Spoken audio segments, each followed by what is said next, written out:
കശ്മീരിൽ നടന്ന ഭീകരാക്രമണത്തെ തുടർന്ന് കേരളത്തിലെ വിനോദയാത്രാ സംഘങ്ങൾ കശ്മീർ ട്രിപ്പുകൾ ഒന്നൊന്നായി റദ്ദാക്കുകയാണ്.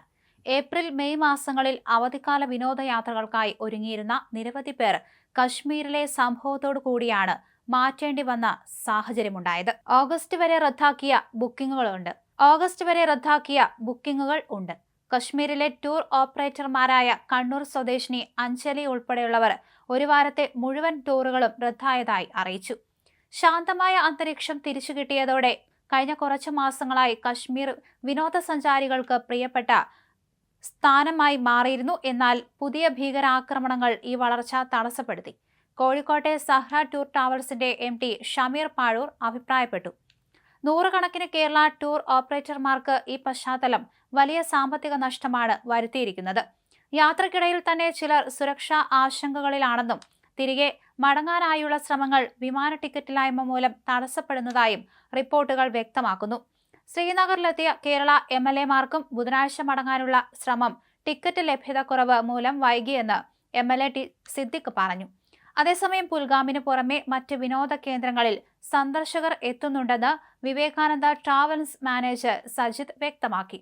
യാത്രാമുറിയിൽ വലിയ മാറ്റങ്ങളൊന്നുമില്ലെങ്കിലും സുരക്ഷാ ഭീഷണിയെ തുടർന്ന് വിനോദസഞ്ചാര ആസക്തിയിൽ കുറവുണ്ടാകുന്നതായി ടൂർ ഓപ്പറേറ്റർമാർ അഭിപ്രായപ്പെട്ടു.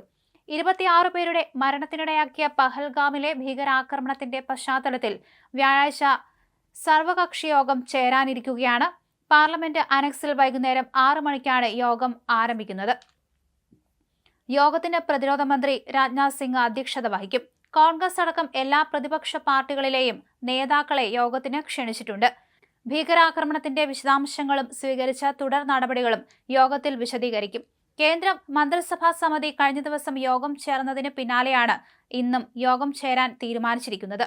കോൺഗ്രസ് ഉൾപ്പെടെ നിരവധി പ്രതിപക്ഷ പാർട്ടികൾ ഈ വിഷയത്തിൽ സർക്കാർ എല്ലാ പാർട്ടികളുടെയും യോഗം വിളിക്കണമെന്ന് ആവശ്യപ്പെട്ടിരുന്നു.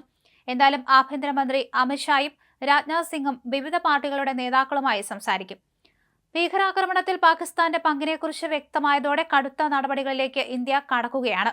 പാകിസ്ഥാനുമായുള്ള നയതന്ത്ര ബന്ധം പരിമിതപ്പെടുത്താൻ കേന്ദ്ര മന്ത്രിസഭാ സമിതി യോഗത്തിൽ തീരുമാനിച്ചിരുന്നു. പാകിസ്ഥാൻ ബന്ധം ഭീകരാക്രമണത്തിന് പിന്നിലുണ്ടെന്ന് പ്രധാനമന്ത്രി നരേന്ദ്രമോദിയുടെ അധ്യക്ഷതയിൽ ചേർന്ന ക്യാബിനറ്റ് സുരക്ഷാ സമിതി യോഗം വിലയിരുത്തി. എന്നാൽ പാകിസ്ഥാൻ ഇതെല്ലാം നിഷേധിച്ചിരിക്കുകയാണ്.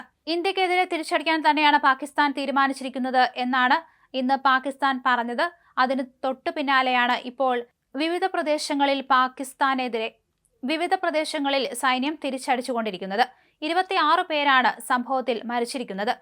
നിരവധി പേർ ഇപ്പോഴും ആശുപത്രിയിൽ ചികിത്സയിൽ കഴിയുകയാണ്. ഇതിൽ 3 പേരുടെ നില ഗുരുതരമായി തന്നെ തുടരുകയാണ്.